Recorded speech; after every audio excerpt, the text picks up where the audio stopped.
नमस्ते। मैं हूँ Suman Bansal, tarot card reader, angel card reader. आप सबका अपने इस YouTube चैनल पर हार्दिक स्वागत करती हूँ।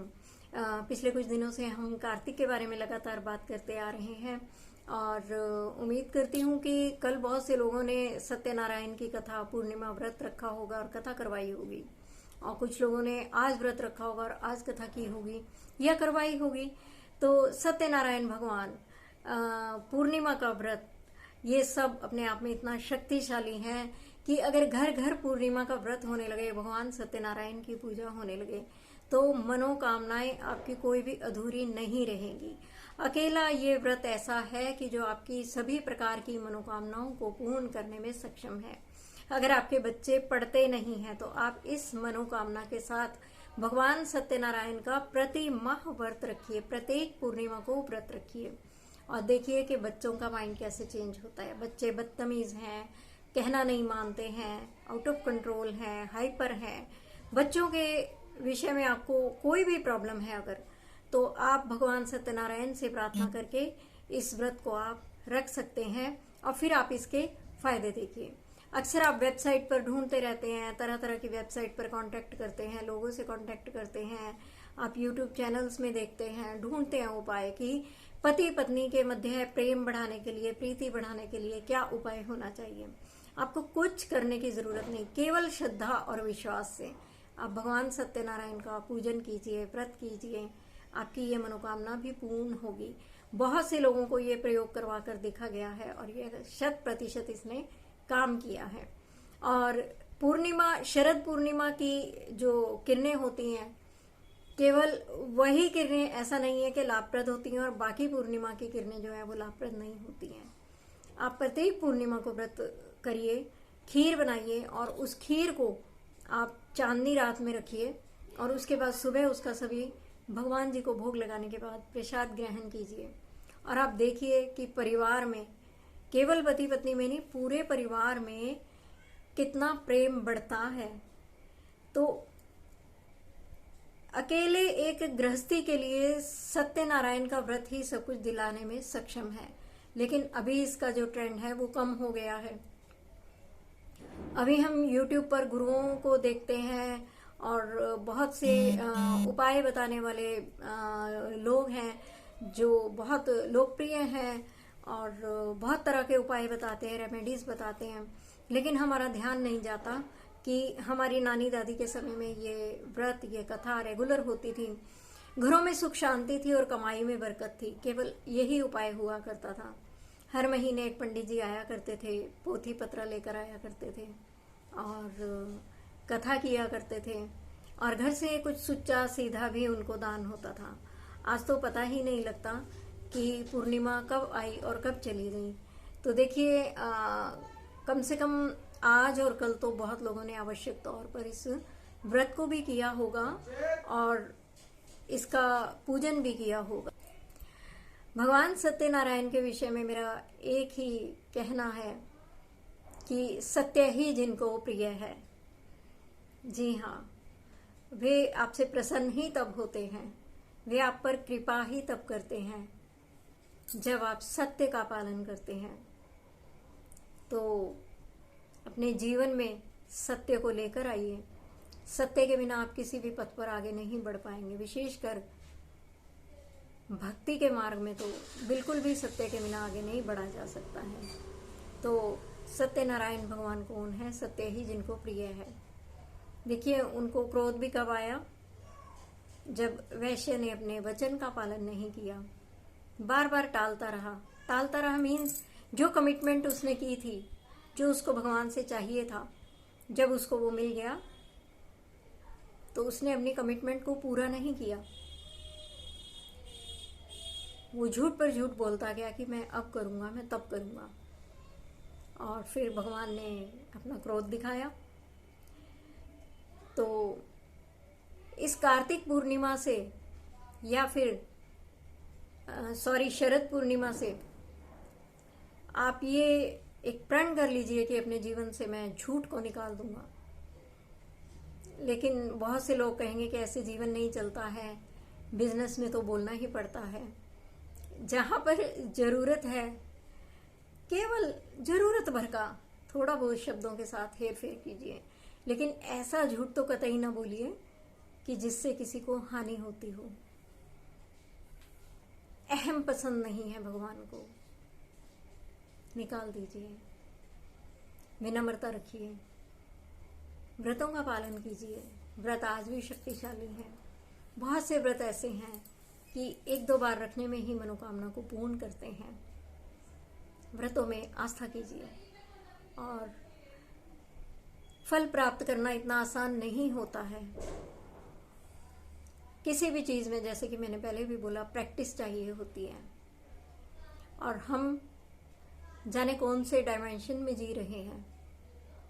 हमें जब जरूरत होती है तब हम भगवान पर ऑर्डर करने के लिए साधना करते हैं कि मेरा अमुक अमुक कार्य है, मुझे अमुक अमुक सिद्धि चाहिए और मैं ये मंत्रों का जप इस इच्छा से कर रहा हूँ।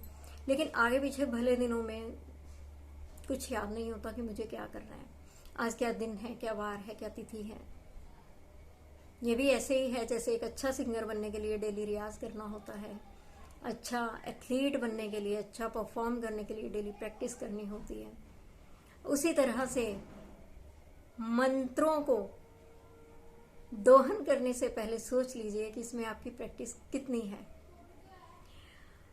अभी जैसे कार्तिक मास प्रारंभ हुआ है तो ज्यादातर लोग यही सोचते हैं कि वैष्णव लोग ही कार्तिक मास करते हैं, हम तो भगवान शिव को मानने वाले हैं, हम कार्तिक मास क्यों करें। हम गणपति भगवान को मानने वाले हैं, हम कार्तिक मास और उनके नियमों का पालन क्यों करें। हम शक्ति के उपासक हैं, हम कार्तिक मास क्यों करें। ये तो वैष्णवों का प्रिय त्योहार है, वैष्णवों का मास है, तो हमें क्या आवश्यकता है। ऐसा हम तब सोचते हैं जब हम कथाओं को ध्यान से नहीं पढ़ते, जब हम शास्त्रों को ध्यान से नहीं पढ़ते। किसी भी, बहुत से अच्छे साधक भी हैं, इसमें कोई शक नहीं है, लेकिन साधना मार्ग में आगे जाने से पहले आपको ये सोचना होगा कि जिनसे आप कुछ चाह रहे हैं, जिनको आप प्राप्त करना चाहते हैं, जिनसे आपको कुछ चाहिए, उनको क्या क्या पसंद है। और मैं एक बात और बोलना चाहूंगी कि अब हमें एक स्टेप आगे जाना चाहिए। हम कब तक ABCDEFGHIJKLMNOPQRSTUVWXYZ करेंगे। A to Z हो गया, A to Z हो गया, यानी कि उम्र कहीं से कहीं पहुंच गई है। लेकिन हम अभी भी जब बात करो लोगों से तो बड़ा शौक लगता है कि अभी भी वो ABC ही कर रहे हैं। XYZ होने को आया है। कुछ कदम और चलिए। आप नहीं समझे कि मैं क्या कहना चाह रही हूं। हर साल हम पढ़ते हैं कार्तिक महात्म्य। सुबह 4 बजे उठते हैं, मंदिर जाते हैं, और मंदिर में क्या होता है, हर साल वही कार्तिक महात्म्य। महात्म्य सुनने से क्या होगा, आगे बढ़िए, जीवन में कुछ और सीखिए। वो विधि है कि कार्तिक किस प्रकार से किया जाए। वो विधि कब तक जानते रहोगे, क्या उससे आगे नहीं बढ़ना है। क्या लिखा है उस विधि में, और उसमें क्या है, उसमें ये एक्सप्लेन किया गया है कि किस किस भगत ने क्या क्या किया और उसको कैसे क्या प्राप्त हुआ। किस भक्त ने कार्तिक महात्म्य किया, उसको मिला। रुक्मणी जी ने, फॉर एग्जाम्पल, रुक्मणी जी अपने पूर्व जन्म में एक ब्राह्मणी थी और उन्होंने बहुत अच्छे से भगवान की सेवा आराधना की, और कार्तिक मास में उन्होंने स्नान किया और कथा श्रवण इत्यादि की, या जो भी किया, तो उनको भगवान पति रूप में नेक्स्ट बर्थ में मिलते हैं। रुक्मणी जी ने कार्तिक में ऐसा क्या किया। रुक्मणी जी ने कार्तिक में कुछ किया तो वो उनको प्राप्त करने योग्य हुई। लेकिन यहाँ पर ये नहीं समझ आता कि आखिर रुक्मिणी जी ने क्या किया और क्या किया। ऐसा कौन सा पूजा पाठ किया था, वो कौन सा था पूजा पाठ, वो क्या था। और बहुत सारे भक्तों का चरित्र है कि कार्तिक मास का सेवन किया, क्या वो दियाबत्ती ही करते रहे? उसके बाद उन्होंने क्या किया? करने योग्य कर्म कार्तिक मास में बताए गए हैं, लेकिन हम क्या करते हैं कि हम केवल हर साल एक तो विधि सुनते हैं कि कैसे करना चाहिए। अब नतीजा क्या कि सुबह 4 बजे उठ के भी हर साल हम विधि सुनते हैं और 2-4 भक्तों के हम चरित्र सुन लेते हैं, लेकिन हम उस आचरण को तो करते ही नहीं जो भक्तों ने किया, जिसके फलस्वरूप उनको उत्तम फलों की प्राप्ति हुई। और यही कारण है कि XYZ तक आने को हुए, लेकिन हमें वो फल नहीं मिला। कभी सोचिए हमें वो फल क्यों नहीं मिला।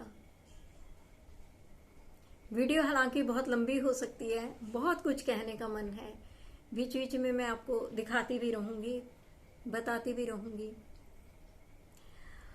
फॉर एग्जाम्पल, कुछ लेडीज अभी तक ऐसा मानती हैं, क्या कथा करती हैं, मैंने तो 1-2 बार देखा उनको करते हुए, उसके बाद मैंने वो सब नहीं किया। मतलब देख लिया, सुन लिया और मुझे समझ में आ गई और मैंने उसको सुनने में टाइम स्पेंड नहीं किया। जैसे कि कहते हैं कि एक लोक कथाएं हैं, वो 5 कथाएं डेली करती हैं लेडीज, और वो कथाएं कैसी होती हैं, इल्ली और घुनिए की।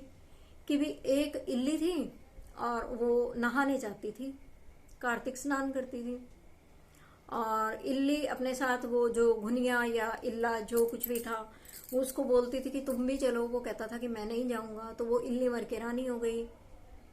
उसने किया, उसको फल मिला, वो नेक्स्ट बर्थ में रानी हो जाती है।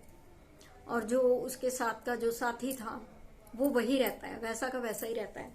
अब सोचने की बात है, लॉजिकल सी बात है, आप थोड़ा सा लॉजिक लगाइए कि क्या ऐसा पॉसिबल है कि इल्ली कार्तिक स्नान करे? क्या इल्ली ऐसी बुद्धि का जीव है? और ये देखा किसने? क्या शास्त्रों में ऐसी कथा का जिक्र है? कतई नहीं। किसी भी शास्त्र में इल्ली और धुनिया घुनिया या जो भी बोलते हैं, या इल्ली के साथ इल्ला बोलते हैं, और कोई मेंढक मेंढकी की भी कहानी कहता है, इस तरह से 4-5 कार्तिक की कहानियां होती हैं। एक बात आप याद रखिए कि आप जिस चरित्र को पढ़ेंगे, आप जिस चरित्र को बार बार दोहराएंगे, आपको वही एनर्जी मिलेगी, वही फल मिलेगा।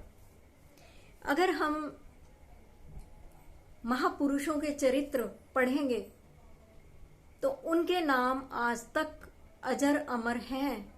क्यों है? क्योंकि वो इतने हाई वाइब्रेशनल लोग थे कि उनके नाम अमर हो गए। आज भी हम उनके नामों को पढ़ते हैं तो हमें फल मिलता है, हमें उनके नाम बार बार बोलने का फल मिलता है। उनकी कीर्ति, जो उन्होंने कर्म किए, उनकी कीर्ति, उनका यशोगान करने से हमें पुण्य की प्राप्ति होती है। लेकिन इल्ली घुनिया या जो कुछ भी है उसको कंपलसरी बता के और उनके नामों को उच्चारण करने से हमें कोई फल की प्राप्ति नहीं होती है। कृपया मुझे बताइए, अगर आपको इस बात का एतराज है, मुझे बताइए कि कौन से ग्रंथ में, कौन से शास्त्र में ये कंपलसरी कथा की गई है। अब ABC से आप थोड़ा सा आगे सरकिए और सोचिए और समझिए कि आपको करना क्या है। सबसे पहले तो आप ये कथाएं करना बंद कीजिए, इस तरह की टोटल टाइम की वेस्टेज है। और मैं आपको यहाँ पर प्रमाण से दिखाऊंगी कि मेरे पास एक पुस्तक है कार्तिक मास की, और आप देख सकते हैं कि ये गीता प्रेस गोरखपुर की है, कार्तिक मास महात्म्य में, और इसमें मैंने अंडरलाइन भी किया है। और मैं दिखाना चाहूंगी आपको कि ये देखिए, यहाँ मैंने कुछ लाइनें हैं जो अंडरलाइन की हैं, जो इस तरह से आपको पढ़ाना पॉसिबल नहीं है। लेकिन गीता प्रेस गोरखपुर की ये बुक वो बुक है जिसे देश विदेश में संत समाज में बहुत ही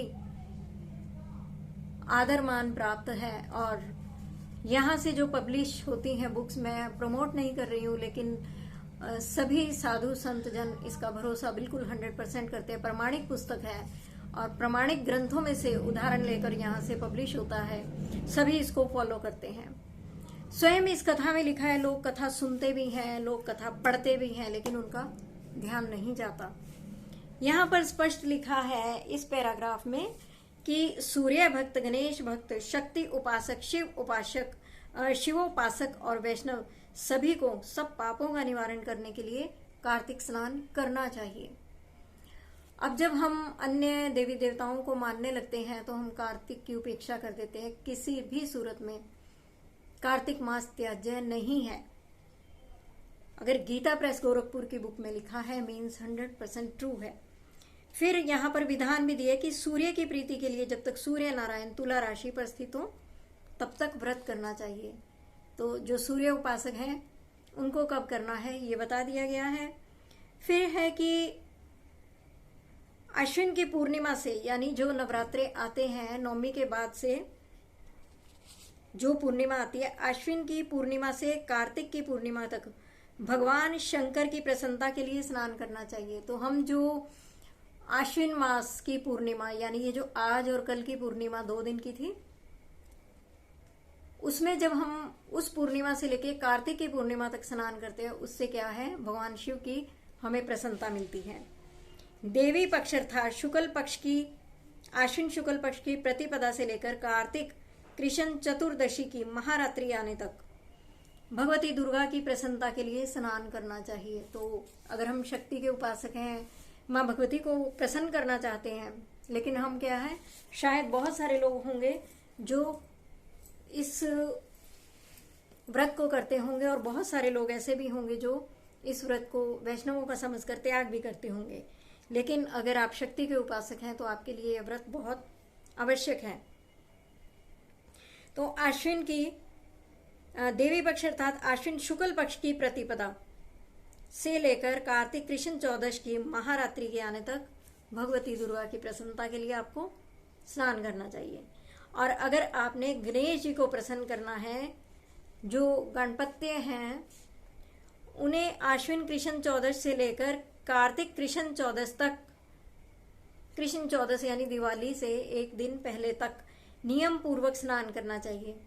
जो आश्विन शुक्ल पक्ष की एकादशी से लेकर कार्तिक शुक्ल पक्ष की एकादशी तक कार्तिक व्रत की समाप्ति करते हैं, उसके ऊपर भगवान जनार्दन प्रसन्न होते हैं। यानी कि जो हम नवरात्रों में नवमी करते हैं, उसके बाद दशमी और फिर एकादशी, वो जो एकादशी होती है वहां से लेकर और तुलसी विवाह वाली एकादशी तक अगर हम करते हैं तो हमें भगवान विष्णु की प्रसन्नता मिलती है। तो इस प्रकार से हमें सावधानी पूर्वक अपने व्रतों का नियम पालन करना चाहिए और स्नान का अवसर आने पर हमें स्नान करना चाहिए। ये चीज़ें बिल्कुल भी त्याज्य नहीं हैं। यहाँ पर जो नेक्स्ट, यहाँ पर मैंने जो अंडरलाइन किया है, अगर आप देख सकते हैं शायद, तो यहाँ पर लिखा है कि मुख्य पूजा की विधि सूर्य मंडल में करनी चाहिए। यानी कि आप लोग जो कुछ भी कर रहे हैं पूजा पाठ, अब यहाँ पर आप अपना थोड़ा सा माइंड लगाइए कि जो लोग इस बात पर बहुत जोर देकर कहते हैं कि 4 ही बजे उठना है, देखिए वो संतों के लिए विधि है, वो सन्यासियों के लिए विधि है, वो उन लोगों के लिए विधि है जो पारिवारिक जिम्मेदारियों से मुक्त हैं। वो 4 बजे उठें। और मैंने आपको अपनी एक और वीडियो में भी बोला था 2-4 दिन पहले कि ये विधियां उस समय लिखी गई थी जब हमारे पास साधन और संसाधन नहीं होते थे और लाइफ जो थी बहुत टफ थी। हमें शौच आदि के लिए गांव से बाहर जाना पड़ता था, हमें स्नान के लिए गांव से बाहर जाना पड़ता था नदी तालाब पर। ये उस वक्त लिखी गई थी और इन सब क्रियाओं में काफी ज्यादा समय लग जाया करता था। लेकिन यहाँ पर जब लिखा है कि मुख्य पूजा की विधि सूर्य मंडल में, सूर्यमंडल की ओर देखकर सूर्य रूपी नारायण के लिए पूजनोपचार समर्पित करना चाहिए। तो आप जब 4 बजे उठते हैं, 5 बजे तो आप मंदिर भी जाते होंगे, और मंदिर में आपको कुल मिलाकर कितना समय लगता होगा? 5:30-6 बजे। और आने वाले दिनों में तो 6 बजे भी भगवान सूर्य के दर्शन इतनी आसानी से नहीं होते। तो क्या आप मुख्य जो पूजा है वो आप सूर्य भगवान की करते हैं क्या? यानी कि सारा पूजन उपचार उनको समर्पित करना।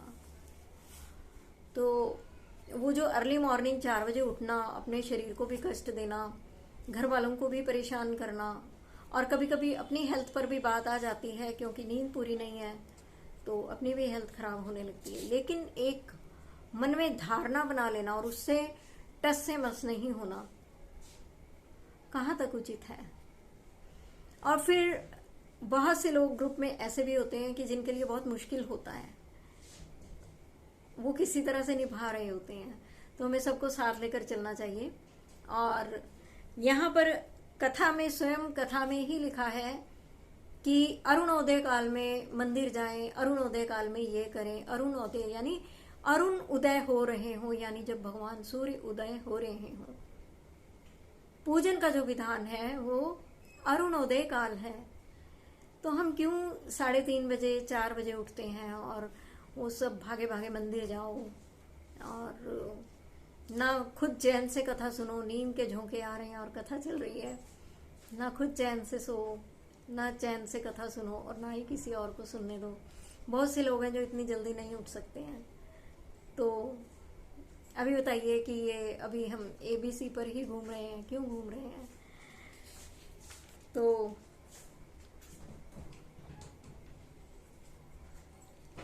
यहाँ पर बार बार ये भी आता है कि भगवत बुद्धि से पीपल की पूजा करनी चाहिए। तो आगे कथा में ये भी आएगा कि पीपल की जड़ में तुलसी की पूजा करें। और फिर अन्यत्र कहीं और कथा में लिखा है कि तुलसी की जड़ में शालिग्राम भगवान की पूजा करें। तो इससे अगर चीज़ों को कोरिलेट किया जाए तो समझ में आता है कि जगह ऐसी होनी चाहिए जहाँ पर पीपल का पेड़ हो और वहाँ पर तुलसी जी को स्थापित किया गया हो, यानी कि खुले प्रांगण में किया जाए तो अधिक अच्छा है। तो जब आने वाले दिनों में बहुत ठंड हो जाती है, प्रांगण में बैठना कठिन हो जाता है, तो उसके लिए अरुणोदय काल ही बेस्ट है, और वो कथा में लिखा भी गया है। तो हमें जब हम शास्त्र पढ़ते हैं तो बहुत बारीकी से पढ़ने का अभ्यास होना चाहिए। एक एक शब्द का अर्थ हमें ज्ञात होना चाहिए।